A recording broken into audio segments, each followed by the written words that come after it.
Depuis la révision de la LN en 2018, les règles ont changé. La LN, ça veut dire la loi sur la nationalité. C'est cette loi qui fixe toutes les conditions pour devenir suisse. Avant, tu pouvais demander la naturalisation même avec un permis B ou un permis F. Aujourd'hui, ce n'est plus possible. Il faut absolument un permis C. Et ce n'est pas tout. Certaines années de séjour ne sont plus prises en compte comme avant, et les cantons peuvent encore ajouter leurs propres conditions. Dans cette vidéo, je vais te présenter les 2 premières conditions à remplir quand tu veux obtenir la nationalité suisse. Tu vas voir que même si tu te sens déjà suisse, tu peux quand même devoir attendre plusieurs années avant de pouvoir déposer ton dossier. Bienvenue sur la chaîne Naturalisation Suisse. Ici, j'explique étape par étape les démarches pour que tu comprennes exactement où tu en es et comment avancer. Pense à t'abonner pour ne pas rater les prochaines vidéos.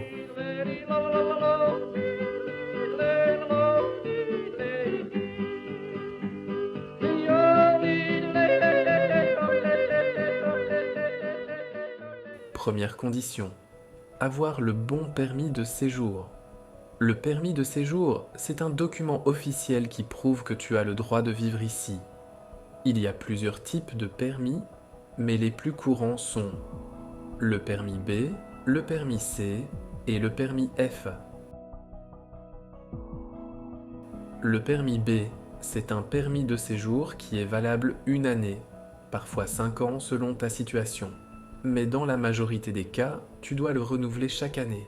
Avec un permis B, tu peux vivre en Suisse, mais ce n'est pas encore sûr à 100%. Si tu perds ton travail ou si tu dépends trop de l'aide sociale, le permis peut ne pas être renouvelé. Le permis C, c'est le permis de séjour le plus stable pour les étrangers qui ne sont pas encore naturalisés. Avec lui, tu n'as plus besoin de le renouveler chaque année. Tu es considéré comme établi durablement en Suisse.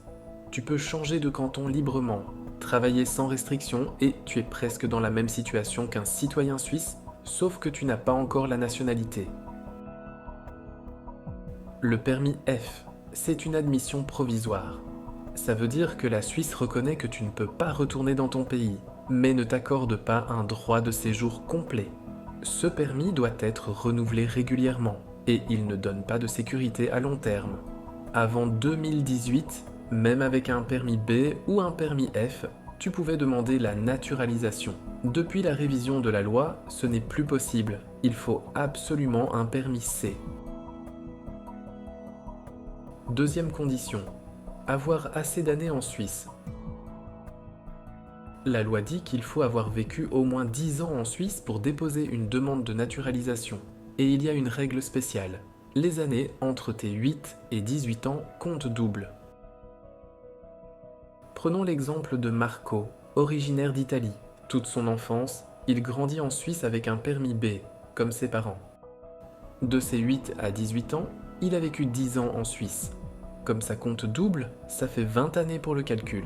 Dès ses 18 ans, Marco dépasse largement les 10 ans nécessaires. Attention, ça ne suffit pas, parce qu'il n'a pas encore le permis C. Donc, même s'il remplit déjà la condition des années, il doit attendre d'avoir le bon permis pour avancer dans sa demande. Et il y a encore les conditions cantonales. En plus de la règle fédérale des 10 ans, chaque canton peut demander que tu vives un certain temps chez lui, souvent entre 2 et 5 ans. Certaines communes demandent aussi que tu sois installé depuis plusieurs années chez elles avant d'accepter ta demande. Donc, si on résume, depuis 2018, seul le permis C permet de demander la naturalisation. Il faut avoir vécu au moins 10 ans en Suisse, avec la règle du double comptage entre les 8 et 18 ans.